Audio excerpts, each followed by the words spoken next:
Ito ang mga visit sa buhay mo. 1. Kilala ka lang pag may kailangan sa'yo. 2. Kaibigan ka pag may pera ka. 3. Kahit nabigyan mo na, madamot ka pa rin. 4. Masama ang loob pag hindi mo napagbigyan.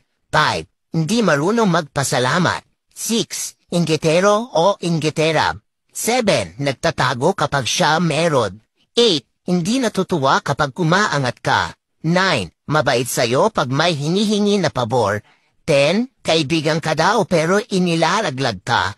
11. Nag-e-imbento ng kwento sa ibang taong kausap para mapagtakpan ang masamang ugali niya. Kaya lagi mong tatandaan na ang pagiging mabuting tao ay hindi basehan sa kung ano ang natapos mo o anong relihiyon mo. Nakikita ito kung papaano mo itrato ang iyong kapwa-tao. Pero minsan kailangan mo magbago dahil hindi lahat ng tao na sa paligid mo deserve ang kabutihan.